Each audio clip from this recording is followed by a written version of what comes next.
Welcome, impactful parents. Today we're going to be talking about struggling with motherhood and coping with numbing the pain away. Hello, my name is Kristina Campos. I'm founder of The Impactful Parent, and I help parents of school age children who want to be one step ahead of their kids to turn their chaos into connection with their adolescent. I'm a mom of four, a teacher that's taught every grade from preschool through high school, and today I help moms and dads like yourself to navigate that exhausting, confusing, frustrating, but rewarding world of parenting. So, welcome to The Impactful Parent. And today I have a special guest. Her name is Emily Roondo. And from the outside, Emily seems to have it all together. Four healthy kids, a loving husband, and the minivan full of soccer bags to prove it. But behind the appearances of the perfect mom, Emily was drinking from morning to night, hiding bottles around the house and cycling in and out of rehab, even once with a 7-week-old baby at home.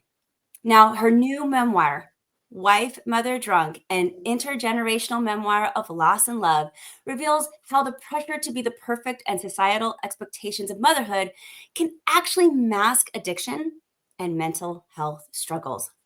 I know a lot of our listeners are going to be able to empathize with Emily today, and it is my pleasure to have her on the Impactful Parent stage so that she can tell her story and speak to the uncomfortable reality that many moms all over the world are struggling with, masking our pain with addiction. Thank you for being here, Emily.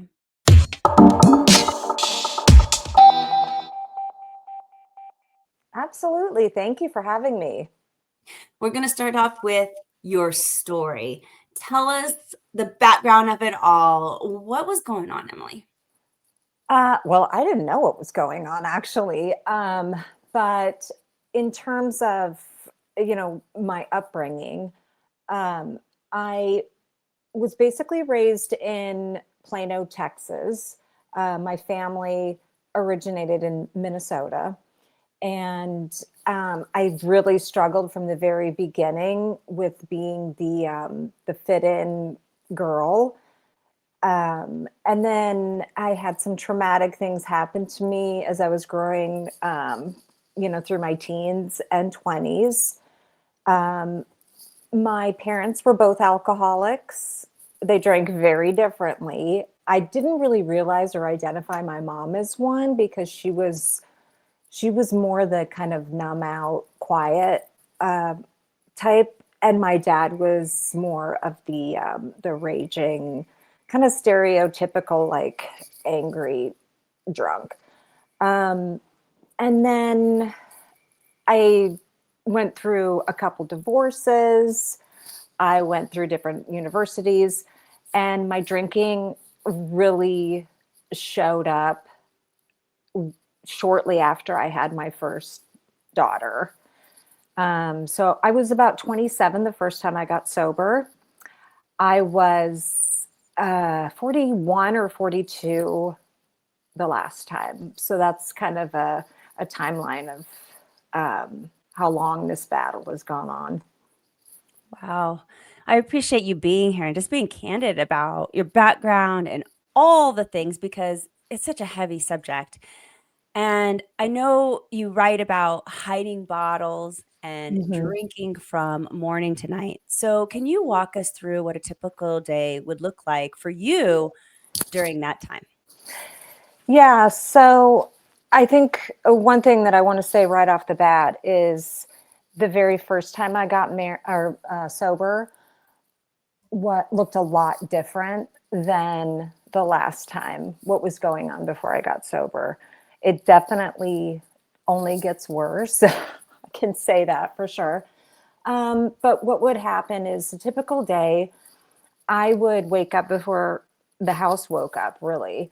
And I usually had alcohol stashed either in the garage or in my closet, and I'd kind of sneak off. And I would take a certain amount of gulps, close the door and sort of like pretend like it never happened. But I had to drink in the morning, at the end, because my body was physically, it needed it to function normally. So it wasn't like I was waking up and getting, smashed. It was more like, I can't function unless I do. I mean, it felt like I was going to have a heart attack. I would be shaking. So I would do that, take the kids to school, and I had this battle going on where I couldn't not drink. So I would be like full of angst and think, okay, I'm going to have a little bit. So then it's not so bad. And one thing is that I was always like, it was a full-time job, not only to drink and try to maintain it, but to pretend that I wasn't drinking, to pretend that I didn't have alcohol in my system. It was always like a show. And then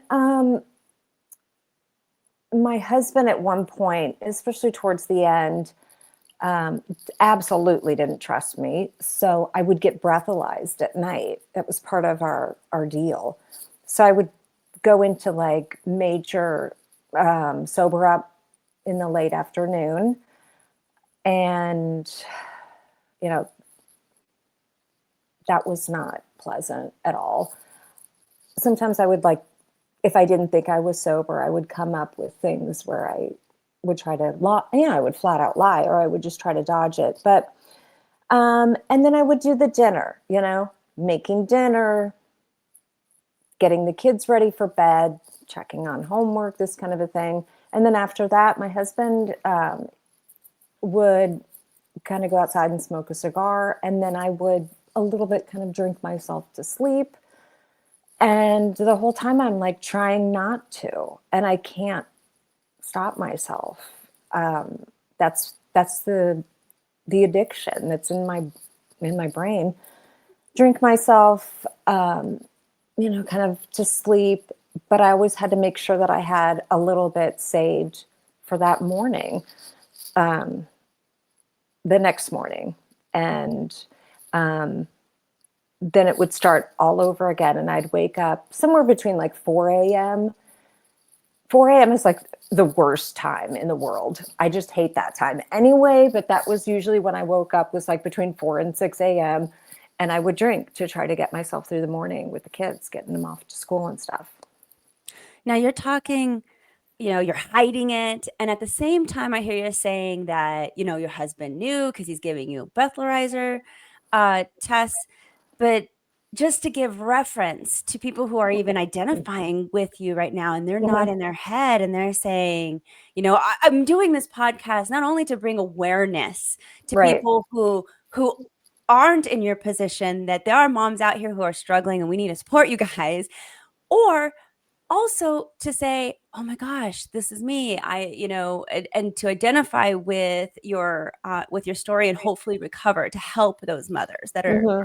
that are empathizing and say, yeah, they can hear your story and say, me too. And so, to give everybody context, going back to my question, did your family really know? Did they really know what was going on? Or how much did they know? I don't think anyone in my family knew the extent of how bad it was. I think that, and the other thing, starting from that very first time I got sober, I never drank in public, ever. Like, I didn't have a glass of wine at dinner. If we'd go out to eat, I didn't go out with the friends and have a margarita. I never ever drank anywhere out in the open. Never with a wine, never with a glass, any kind of glass. Wow. It was always in hiding. And so, usually the way that my husband knew was because either he could tell by the look in my eye that I had been drinking, but he never saw me drink. He's also in recovery too. So he kind of, picked up on different things. But it was usually they found out when I when I got caught, really. And by the time I got caught, I was so tired. And kind of went from there to seek some help. Well, you Yeah. describe the perfect mom facade in Yeah. your book. And Right. what was that moment? Or maybe there was an event that made you realize that you just couldn't keep living this way. So probably between my sixth and seventh rehab, I realized more needs to change than just me. And part of what really kind of kept the facade going is what people expect from me. It's it's kind of an interesting dynamic where I had to go away to get better because I would never focus on myself in any other way. I just had to remove myself. And also, it was allegedly better for the kids. I think at one point it became not so great for them. But so I would be doing really well in that kind of an environment. And then I would go home after rehab, and it's like all of us thought, as long as I'm not drinking, everything is good. And really, I had so much on my plate that the kids expected from me, that because it's what I did, my husband expected from me. And I just realized I can't do all this. I can't be responsible for all this. And I'm not just talking about like chores and stuff. I'm kind of talking about like even the emotional caretaking of other people. Like, okay, I got to manage, what's going on here and be there for this person. But I was kind of drowning in it. I was like, this isn't going to work. This isn't going to work. I tried again. But you go back to the scene of the crime where you weren't managing things in the first place, and think, okay, well, now I'm going to be able to magically do it. And I couldn't. By the time I got to my seventh rehab, I was so close to death that I knew it was, you know, a lot of things had to change. And I had to do a better job of just setting boundaries and saying, I can't do it. I can't. Which goes against this whole like perfect mom facade in general, because we don't want to admit that we can't do it all. And that's even just, I'm a stay-at-home mom, floundering. And it felt like failure. But at that point in my drinking, I had nothing to lose. I just listen to you and hear your heart, Yeah. and I feel so grateful that you're talking so candidly about the struggle, because everyday moms without an addiction struggle with the emotional load, struggle with the workload, struggle with just the multitask, everything of motherhood, and to Yeah. have this coupled on top of it. um, I also want to throw in mom guilt. I mean, that yes, thing oh is my so gosh, real. So there's that yeah, too. yes, and that mom guilt is heavy. I want to say it's heavy. It's a Yes. heavy burden. Yes. How did your relationship with your husband and kids change as your addiction then progressed? Like, how did you even navigate being a mother while struggling so deeply? Um, yeah, that was always interesting. I'll say this, that, you know, you don't stop being a mom if you're addicted to something. It doesn't go away. Like, your love for your kids is still there. Um, and I think it changed a lot when I would start drinking again, because I would distance myself physically more from my kids. We're a really affectionate family. And I was so paranoid that they'd smell it on me or they'd pick up on something.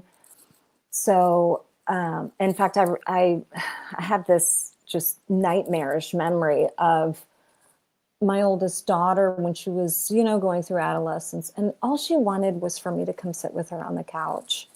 And, they were watching a TV show. And I kept making excuses of why I couldn't, because I was afraid she'd smell wine on me. And that just, it still breaks my heart to this day. Like, all they want is you. So that's something that, those kind of things happened. I think more like kind of a separation. And I know we use the word isolation a lot, but I thought that when I was isolating, I was I was helping them. I thought it was better if, like, they're not right up with me in the whole thing. Oh, you thought you were protecting them. Yeah, yeah, I did. And I think I did that a little bit too with my husband, because the wife in me is sort of like, well, I don't want to be a burden. I don't want to be another problem to fix. And I don't want to complain or, because my husband was working. I mean, he would leave the house, before a couple of the kids were even awake, and get home, either at, 12 hours later or so. So I didn't want to, like, add on to that. And, me admitting that I'm doing it again was just, I want to be the good wife as much as I want to be the good mom. And you mentioned this pressure of being that perfect mom. We Mhm. talk about that. We definitely all feel it. So where do you think this pressure comes from, and how did it contribute to your struggling? So I think what my book explores is more a personal, where did it come from? Um, Only because I could kind of, it's like I could touch it, I could find it, I could see it, I could pinpoint exact things where the, like, society standards of what a good mom is can come off as so vague. Like, am I making this up? Is it just me that feels this, or does anybody else? But in my family, um, I got this perfect mom thing primarily starting with my own mom. And yes, she was an alcoholic. She was in an unhappy marriage. I didn't know any of that because I think in our homes, we almost, we don't show the humanness of motherhood. It's more kind of like, well, we don't, we want our kids to have well tended, nurturing, caring, loving moms. So I had this wrong impression of her. And God, like, she was good. She was really good at momming. I mean, she would bake homemade bread. She would, because we didn't have a lot of money. So, she's mending socks, ironing all my dad's work shirts. I'm like, the other thing I always have to mention, my mother vacuumed the entire house every day, every day. So I had these perfect, ideas in my head of, oh, well, that's what I'm going to be like when I grow up. I want to be a mommy like my mom. And then I went back further to my grandmother, and, you know, she raised 8 kids as a widow. Um, One of them with cerebral palsy. Like, it's, you know,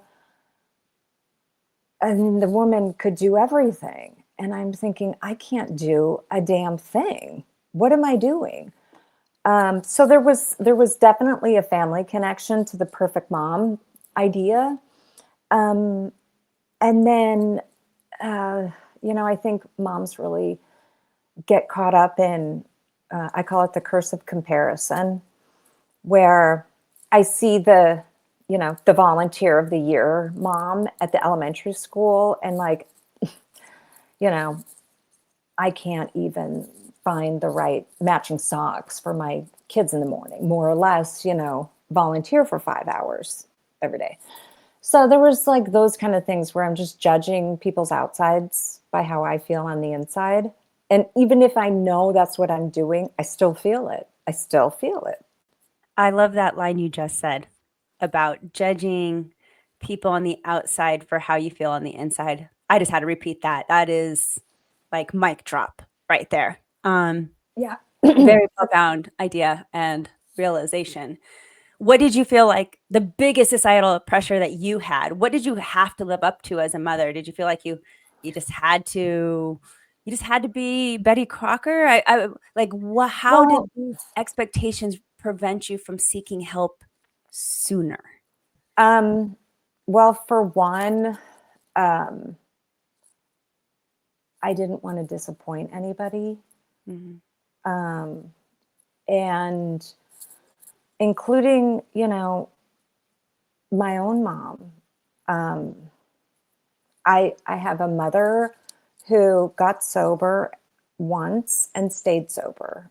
I have a husband who got sober once and stayed clean and sober. And that's sort of kind of the where I was, that was sort of the recovery expectation. So I was failing miserably. And I didn't, I didn't, I didn't want to admit it. I also think that, moms, women in general, can be so harsh to one another. We can be Oh, so supportive, but we can also be so cruel. And we do it in such a mind manipulating way. It's like men, I have this image of like, they do get out. They say it, they get angry, they yell, they fight, and then they're better. And women, we're not really allowed to be mad about something, or have these feelings, and it's hard. I remember one time I was new in North Carolina, and I had to go to rehab, and the moms at the preschool were bringing dinners over to my husband Pete and family. They never had to cook. They got meals, all the time. And of course, I was so happy for them. But when I came back from rehab, nobody would speak to me. I was sort of like completely like this passive aggressive kind of shunning. And, it never changed. It stayed that way. Friends that I had, like, oh, I can't be friends with her. I can't be friends with her. And I think that's where we're at in our culture. I think addiction in general is becoming more of a topic, but moms with a problem are kind of, I mean, we're the worst. We definitely get treated, in my opinion, harder than dads, yeah. who, oh yeah, he got sober, such and such. But I don't know. I think it's because we're depicted as the caregiver, and, you know,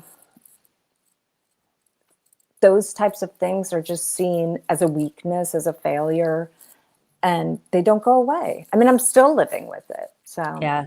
Oh, I am so sorry that that has happened to you, and that was people's reactions when you're trying to recover, and then, right. the word is out, and here you are struggling and doing your very, very best, and for people to Well, and I also think that, we don't want to stand out as being different too much. It's Mhm. like,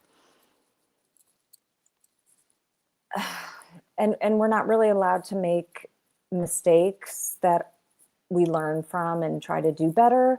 I mean, I'm just thinking about, these whole things of like the idea of ghosting somebody where just all of a sudden Mhm. they don't exist, or the canceling of somebody. And like, there's always more to the story. And I think that there's women who would have reached out, but number one, they didn't know how. And number two, like, they didn't want to be that one. And And I don't really blame them for that. It's just, I want to share what it felt like to have it happen. Yeah. And I appreciate that, just to give everybody that perspective. I mean, again, going back to these two groups we're talking to, the awareness side of people and the empathy, people who are identifying with what you're saying, like, and if they're on the awareness side, to hear the what's going on, and that maybe it's okay to reach out to your friend, and it's okay to talk to them and say, do you need anything from me, instead of ghosting and pretending that it's not happening because it's uncomfortable. And so Yeah. I appreciate all this candid conversation, because it helps people navigate when they find themselves in this similar situations on how to react, what to do, Yeah. It kind of reminds me of when you have a friend or an acquaintance who experiences a death in the family, Yeah. and Nobody knows what to say. and nobody knows what to do. And it's like we're overthinking reaching out, like, oh, I don't want to upset them, or I don't want to come off as this, so I'm just not going to say anything. But on the receiving end, it's like, why can't anybody ask me? It's just this different kind of perspective. And a lot of it just goes to the fact that I think we don't know how to have uncomfortable conversations. I think you're right. I think you're definitely right. Now, I want to move on a little bit more into what was the most challenging part of getting sober, especially with a new baby at home. Staying sober. I mean, I think getting sober is, it's not easy, but there's a beginning and an end to it, because really what you're doing is you're kind of deprogramming your brain to what it's craving. And by, not feeding it that, eventually it does get better. Staying sober was what killed me, because if I look at alcohol as sort of a kind of like numbing, I call it my pain reliever. So like, I'm taking this pain reliever, and then all of a sudden somebody takes it away, or I take it away, I'm in a huge amount of pain. And what do I do with that? I don't even know where it's coming from. But really, I would get sober and be able to clearly see these things that I had done or said or didn't do or didn't say, that me as a regular human being would never, ever do. But I was an addict, and now I'm seeing it, and I was being killed by shame, and so uncomfortable that boom, it would just like snap into my head, like, I have to drink. I can't feel it. It's too much. I'm going to die. It's like both ends were killing me. My reality was killing me, and the alcohol was killing me. I couldn't win. It was just so hopeless. That's kind of where my hopelessness was with that. What do you wish somebody would have said to you when you were at one of those really low points? Yeah, I think I've been thinking about that, and I think it's different for everybody. I think what I really wanted, I just wanted somebody to be my friend. Just be a friend. And you don't need to give me advice. You don't need to try to fix me or solve my problems. Just be my friend. Treat me like I'm a person. I love that. It's so simple, and yet it goes back to everything that we were just saying. So I love that. And for parents that are listening and who are struggling with addiction or mental health right now, and addiction, let me remind everybody that it doesn't have to be alcohol. I know we're talking about alcohol today, but there is definitely marijuana addictions out there where so many moms are also smoking marijuana in order to do the same thing. It's numbing those pressures of motherhood and I think or women, pills and also many other addiction things. yeah, But I mean, I think people are addicted to, you can be addicted to alcohol. I mean, alcohol, plus also like exercise. I think a lot of women are addicted to beauty and youth. I think there's people who are addicted, obviously, to their their phone, social media, those types of things where it's like, I need to check it. I can't not do it. And so yeah, there's a lot. And food. I mean, a lot of people are addicted to food, either restricting it or eating it or, dieting all the time. So yeah, there is a lot. I'm glad you mentioned food because I think we forget about it a ton. I forget about it maybe. So I assume everybody else does too, but I forget about food, and definitely that could be. And so as we're listening to this and we're listening to your story, I just want people to remember that there's so many other addictions out there, and if they are struggling with some kind of addiction or mental health, what would you recommend is their first step that they could take today Mhm. to get them one step closer to maybe being a little bit better tomorrow? Well, regardless of what the addiction is or the addictive behavior, I would say to trust your gut on what, don't try to talk yourself out of it. If you're thinking this might be a problem, then it's a problem. And now is the time to kind of reevaluate.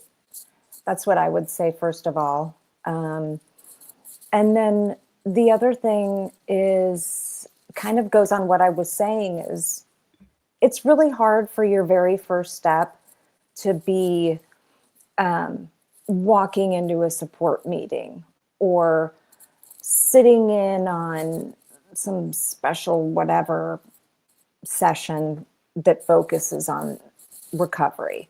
I think it's terrifying and it keeps a lot of people from going at the very beginning. But I think try to find that one person in your life that you trust, that you think would listen, and I would start there, really. It's kind of like, who can I just spill my guts to on this and say, I'm a little worried. And it doesn't mean that, oh my gosh, you have to stop doing all these things immediately. It's just sort of, I got to get this ball rolling. And there's something very liberating, believe it or not, about saying it out loud.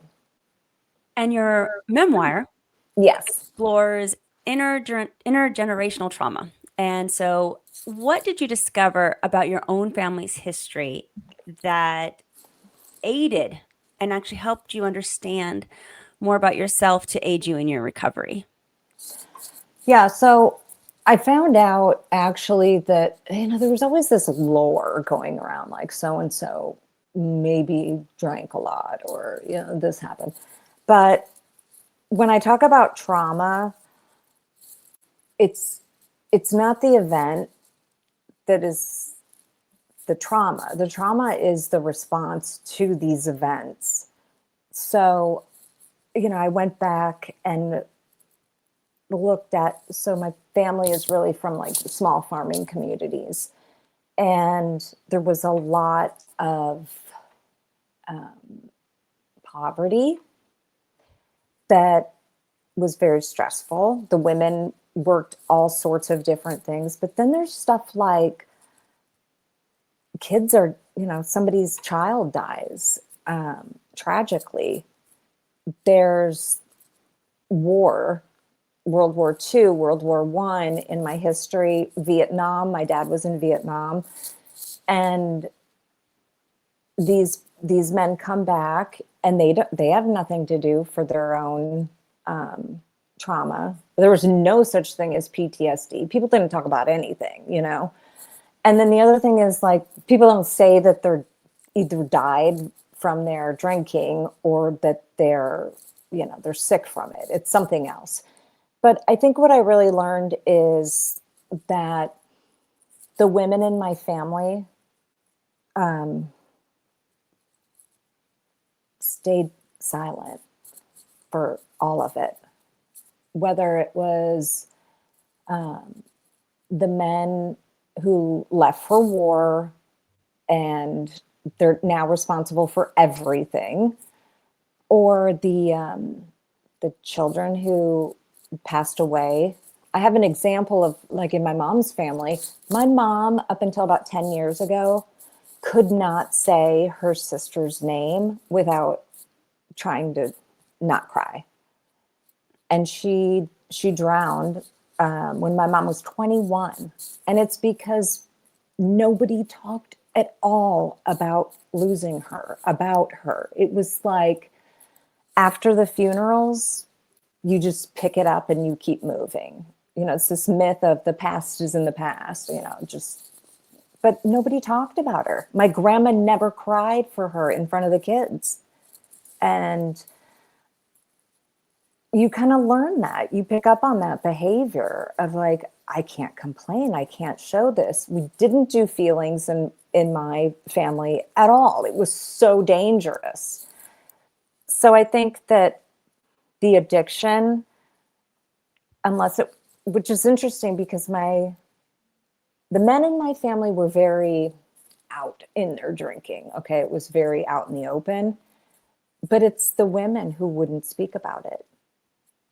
They never said a word. So I kind of uncovered a lot of this stuff going back. And, it wasn't until I wrote this book that I found out my grandfather was at the tavern every single day. Actually, except for tax day and Christmas, because it was closed on those days. But yeah, it was just like nobody talked about it. And I think my grandma struggled with a lot of grief and depression. Nobody talked about that. And she got physically ill from it. You stuff all this stuff for so long that, it messes up your body. And nobody talked about that. It's sort of like the reputation of my mother's mother was, she's so strong. She is the strongest woman you'll ever meet. But is she really? She's suffering. Wow. So I found out a lot of that sometimes what gets passed down isn't necessarily the exact behavior that you come from, but it's the coping techniques that these people used. The men, most men. Now it later, got to be the women who were drinkers also, but people are going to try to find ways to deal with stuff, and then that's what I learned. Emily, I could talk to you forever. So, I mean, I could, because I find your story so interesting and so relatable, and you just have such a profound message that I hope I can deliver to the world and help you show it. And part of that is your memoir. So tell us again about it, the name of your memoir, and where can we find it? If we are listening to this and we are just resonating or just want to know more, where can we get this? Well, okay, it's called Wife, Mother, Drunk. You can get it many, many places. There's the Simon & Schuster website. If has multiple sources, like you can order it at Target, Amazon, Barnes and Noble, all these different kind of places. And then I also have a website, emilyroondoauthor.com. I'm not a tech savvy person at all, so it's very basic, but there are links where you can buy it there as well. So here's what I'll say is that it's definitely a solid read, but everybody who's read it, who has sent feedback, is like, I read this book in 2 days. I could not put it down. Wow. But I think it's over 300 pages. But I'm not, it's not it's a quick, there's a lot of action there. I can't wait to dive deeper into it. And I'm happy to report to the audience that they can get a taste of it too. You have provided us a little bit of the intro. People can read that. Right. And so check it out. It's all free inside the Impactful Parent app. And the Impactful Parent app is free for you to download. It's right on your phone's app store.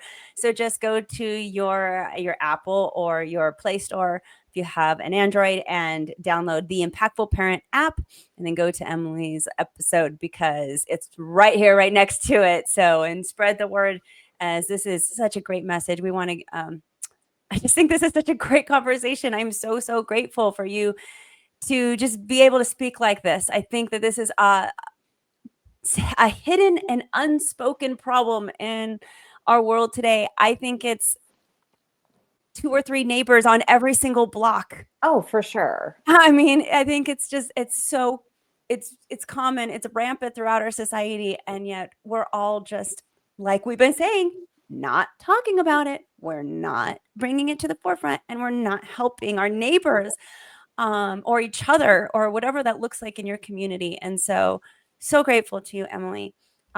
Please, everybody, go out there, check out the Impactful Parent app, and check out Emily's book. Sounds like we can get it just about anywhere. So this is awesome. One last question for you. Yes.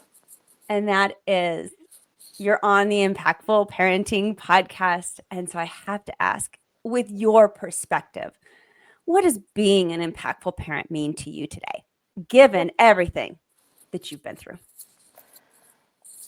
I think what I've learned at this point in parenting is that time is the greatest thing we can give our kids, is just our undevoted time. And an impactful parent is able to kind of deal with the bittersweetness of raising kids, and the fact that, the goal is, I want happy, independent adults. And it doesn't, that's not always, it doesn't always feel good when they start to need you less. But I mean, that's the point. Like, that's the ultimate goal. To be an impactful parent means that I have kids who've grown into good adults. I'm glad you decided to be here today. Begin your Impactful Parent journey by downloading the Impactful Parent app. The Impactful Parent app is free so that you can carry help, tips, and parenting resources right in your pocket. Discover answers to your parenting questions. And download this app today because it's free. It's right on your phone's app store. So discover how you can step up your parenting game and become a more impactful parent. Also, remember that this is just a small part of what the Impactful Parent offers. I also offer online courses, parent support groups, coaching services, and of course the app. So find out more by going to theimpactfulparent.com. But until next time, you got this, parents. I'm just here to help.